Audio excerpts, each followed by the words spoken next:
third division मोननायनि जै matric परिखायाव pass जानायनि जै आच्छा मोनसे खोथा खोन्थालाय एमाव राजा नोंना खोमायाथ' खोनायामोन माबोरै खोनाफिनखोब्रा माबालै महात्मा गान्धीनि खोथाखौ गोसोखांफिनदों माने आं मा होनदोंमोन महात्मा गान्धीयालाय महात्मा गान्धीया बुंदोंमोन सोरबा नोंनि खावलायखौ सोबायोब्ला गुबुन फारसे खावलायखौबो फाथिनानै हो होननानै बेनिखायनो दुलुरनि सिगाङाव गुबुन फारसे खावलायखौबो फाथिना होबाय सोबाबो जाबाय ओमफ्राय खोमायाबो खोनाफिनबाय आं फाथायानो गैयालै माथो बेफोरखौनो समाव तालाबाय थायो नामाब्रा आं खोमाखौ होनफिनबाय मोजां जाबायना बिफानाव थार्ड डिभिजन पास जानायनि माबा माबि डिमान्ड खालामहैनि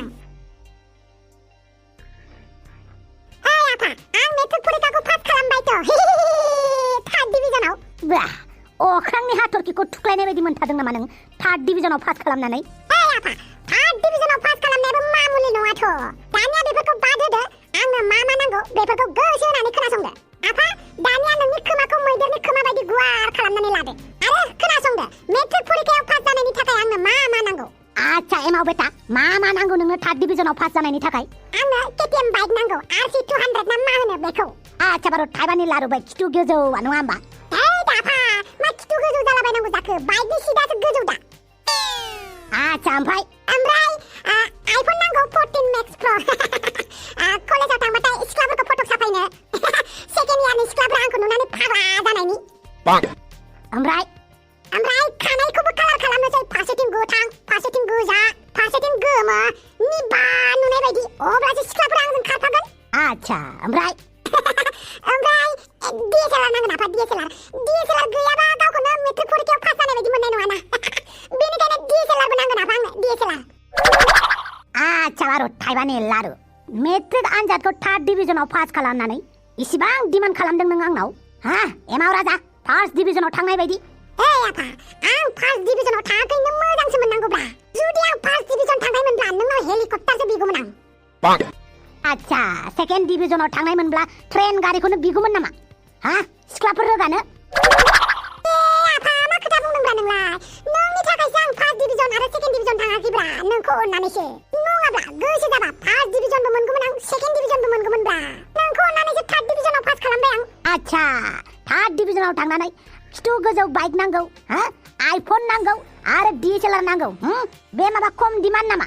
नुबायना नाम्बारफोराबो माबायदि मोनदों जेने तेने पास जानो थाखाय 30 गोजा जेरावबो ना बिनि एसे बारा ना बिनि एसे खम आंना टारगेटानो थार्ड डिभिजननि खासोमोन आफा बेनिखायनो आं थार्ड डिभिजननि आन्थाल' फरायखादों आइला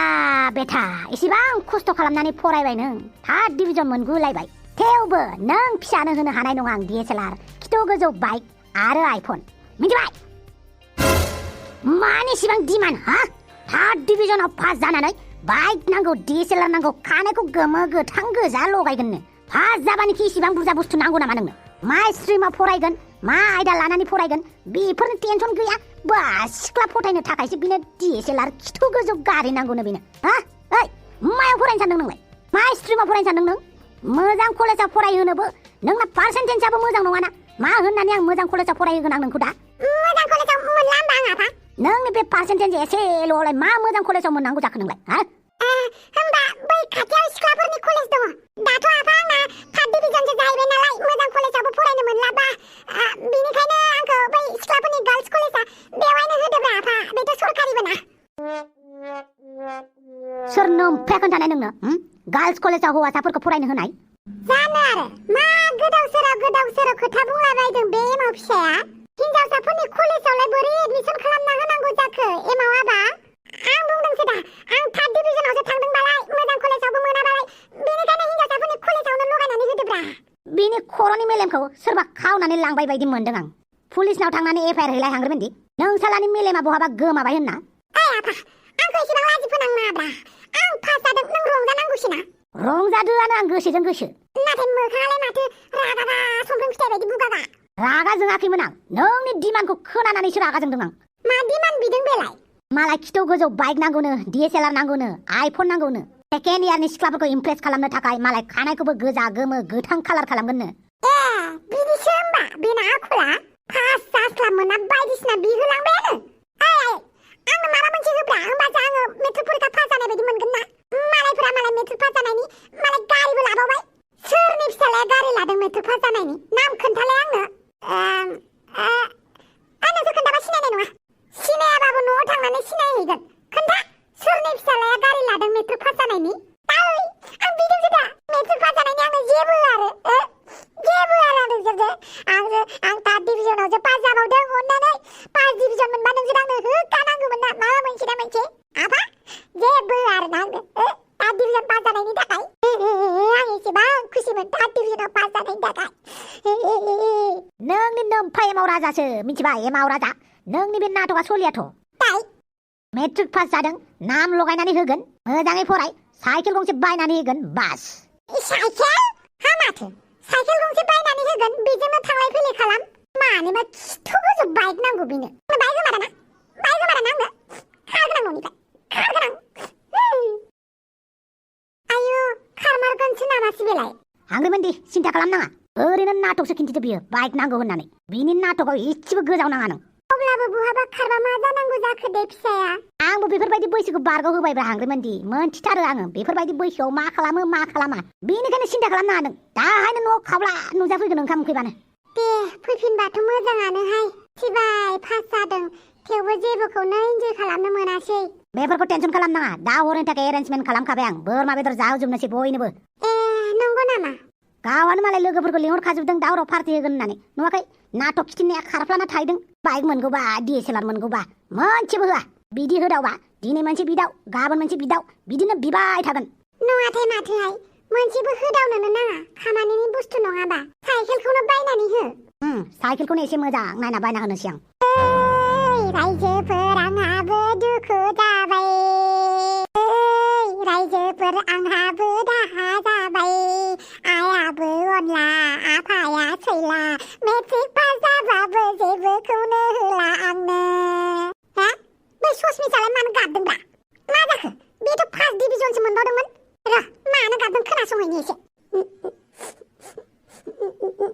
आइला ससमिस मानो गाबदोंब्रा नोंलाय 99% मोननायनि गाबनो ओंखारदों आं साबबागासि सोबागोनलाय मिथिबायना सालाव 99% मोननायनि गाबनो ओंखारदोंनो जोंफोरा थार्ड डिभिजन मोननायनि बेसे खुसि आइथिं थोंसेजोंनो बालुगासिनो आङो साला फार्स्ट डिभिजन 99% मोननायनि बेसेबां गाबोना 100% मोननांगौमोन ताच्छा मालायफ्रा थार्ड डिभिजनावबो खुसि मोनजाबाबो मोनजायै बायदि साला 100% मोननाय मोनब्ला रकेट उरायगौमोन नामाब्रा नोंलाय अखाफोराव थांगौमोन नामा नों सानाव थांगौमोन नामा नों बांद्राय फांफुं नङालै दानो गाग्लिजागोन जोग्लिजागोन बुग्लिजागोन आंजों फार्स्ट डिभिजन मोननायनिबो माखौबा गाबदों दानो बुसिन बुना थांगोन आं मानजानांगौ नोंनो 99% मोननानै बेसेबां गाबो मानजानांगौ नोंनो आं लाजिदों मानो लाजिनांगौ जाखो 99% मोननानै लाजिबावो नोंनि फट'फोरा निउसफोराव थाबजोब्बाय होमबा लाजिबावो ना नों बांद्राय दुगा खिथिबाथाय ससमा बायफ्लेजोबनानै बुना गालाङोलै आं दानो आल्ला माखौबा फार्स्ट डिभिजन मोननायानो गाबो साला अमाराजे थिगखौनो बुंदों मालाय थार्ड डिभिजन मोनबाबो अमाराजे एसेबां खुसि आंहासो 99खौनो एसेबां दुखु न'आव खोन्थाहैनोसै आं साला मानसिफ्राबो मानसिफोर दे आरो थार्ड डिभिजन मोनबाबो दुखु फार्स्ट डिभिजन मोनबाबो दुखु सेकेन्ड डिभिजन मोनबाबो दुखु पास जाबानो जाबायना बेखौनो माखौबा दुखु जाबाय थागोन मेंलायलायबायसोलां आच्छा आंथ' न'नि बे खारदोंसोमोन ना बाइक मोनैनि थाखाय DSLR होयैनि थाखाय दा खारनानै बहा थाहैगोनब्रा आंलाय होद खारनानै बहा थाहैगोन आं मा मावना जाहैगोन आं सोर ओंखाम होगोन आंनो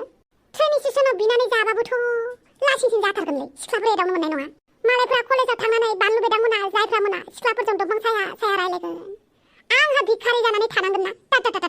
जानाय नङालै होद आं न'आवनो थांफिनगोनलै आरो न'निफ्रायबो खारखुमा बोबायना आं दा मा होननानै न'आव थांफिनबावनांगौ जाखोब्रा एमाव राजा जायफ्रा फै जिरायफै बहा थांनो नागिरदों नोंलाय नोंनो माथो गासिखौबो लिंहरजोबदोंलाय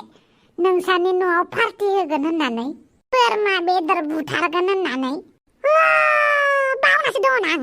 सेस आं आफाजों नांलायनानै न'निफ्राय खारखुमा बोफ्लांबायना दाथ' आंनि लोगोफ्रा पार्टि जाहैसिगोन ना जोंहा न' मा जाबावनांगौ जाखोब्रा थावदा नोंसानि न'आव थांनायसै आच्छा मोनसे खोथा खोन्थालाय नोंसानि न'आव खोन्थादोंना खोन्थायाखै नोङो नोंनि रिजाल्टखौ खोन्थाबाय आफाया जि खुसि जोंहानाबो खुसि नाथाय आङो बांद्राय डिमान्ड खालामफ्लांना लाबायना बाइक बिफ्लांबाय आङो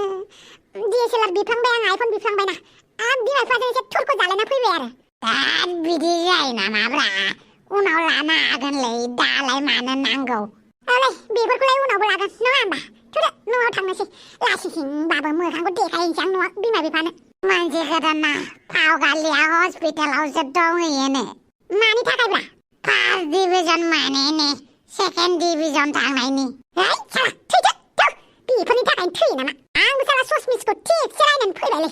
रागाजोंबा थिथि बुग्लिनासो फैबावगौमोन आं 99% मोननायनिनो जि गाबगासिनो 100% नांगौमोननो सुवादनो दा आंबो बिदिखौ थिखि दाननो लुगैयोलै दानाबा माथो दाननांगौआनो आरो बे फावगालियालाय मा बालनो थैनो नागिरखो बेलाय हाला खामानि गैया न'आव थांनोसै बिमा बिफानि सिगाङाव हि खेबसे हाथाय बथुसथाखौ देखायोबानो फुस्लायनाय जासिगोन आरो आंना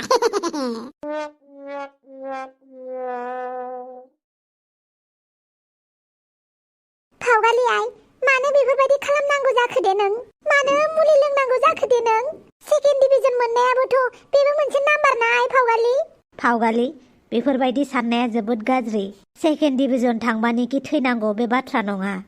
मालाय एमाव राजा मोनाबा थार्ड डिभिजन मोनबाबो बेसेबां फुर्ति जादों बेम पार्टि लालायनानै मालाय रंजादों औ बिदिसो रंजानांगौ दा नाम्बारनि थाखायनो गावनि जिउखौ फोजोबना लानो दासान अब्लाबो आं फार्स्ट डिभिजनसो थांगोन सानदोंमोन दाबो जेबो नङाना सेकेन्ड डिभिजन मोनबाय बेनो थोजासे नङा होमबा फावगालि बेफोरबायदि दा सान नों सेकेन्ड डिभिजन थांबाबो फार्स्ट डिभिजन थांबाबो एखेसो फार्स्ट डिभिजन खालामनाय मानसिफोरा गासिबो मानसियानो रकेट सलायाखै मिथिबाय आरो फार्स्ट डिभिजन मोनदोंबानो गासिबो मानसिया साक्सेस जाजोबाखै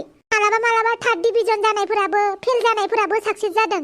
बेनिखायनो गोसोखौ लोरबां दाखालाम दिनैनिफ्राय गावनि गोसोखौ लोरबां खालामनानै मानसिफोरनि सिगाङाव दादिन्थि नों आंनिसो फिसाजो हापांनिसो फिसाजो एसेबां नैथि डिभिजन मोनलायनानै थैनो ओंखारलायनाय बिस मुलि लोंलायनाय हामा बेफोरबायदि खालामनाङा मिथिबाय बिस मुलि लोंनाय माने गावखौनो दुरबल होनना खोन्थानानैसो लानाय जायो आच्छा नोंथांमोना पेसेन्टखौ लानानै थांनो हासिगोन दे जेबो गिनांगौ गैला आं माखासे मुलिफोरखौ लिरनानै हरगोन बायनानै जाहोबानो जाबाय टाइम मथे जागोन दे डक्टर आरो थेंक इउ स' माच फावगालि एमाव राजा मोननाव दिनै बिराद गिदिर पार्टि दं थौ जोंबो जानो थांनोसै औ मालाय थार्ड डिभिजनबाबो पार्टि जाहोदों नोंसोरबो इन्जय खालामनांगौ फावगालि थौदो न'आव लांनोसै आरो दिनै बे फाल्थु खामानिखौ दा मावखासै आरो नोंथांमोननिबो सेराव सोरबाफोर थार्ड डिभिजन मोनदों बा फार्स्ट डिभिजन मोनदों बा सेकेन्ड डिभिजन मोनदों बेफोरखौ लानानै फारागथि खालामनाङा गामिनि सुबुंफोराबो जेबो बुंनाङा आमुखानि फिसाजोआ फार्स्ट डिभिजन मोनदों होननानै थार्ड डिभिजनफोरनि सिगाङाव बांद्राय सब खालामनाङा लाजि फोनांनाङा गावनि फिसाफोरा थार्ड डिभिजन मोनदोंबाबो बुंनो नाङा जे मालायनि फिसाया सेकेन्ड थांदों फार्स्ट थांदों होननानै बुंनाङा आरो फेल जानायनि गार्जेनफोराबो जाहाथे गावनि खुदियाफोरखौ दुखु होआ राया आरो इनसाल्ट खालामबाय थाया जाहाथे अन्नानै बुङो नेक्स्ट टाइम मोजां हो होननानै नाजाबासो पास जागोन होननानै नोंथांमोना थुलुंगा हो रायनो नाङा नङाबा गथ'फोरा गियो बेनिखायनो गोबां गथ'फोरा पेरेन्टसनि थाखायबो गावबा गावनि जिउखौ खोमानांगौ गोनां जायो अन्नानै रावबो रावनिबो रिजाल्टखौ सोंलायलायनानै कम्पेयार खालामलायनाङा पास जादों नालाय पास जादों आरो फेल जानायफोरखौबो दुसिनो नाङा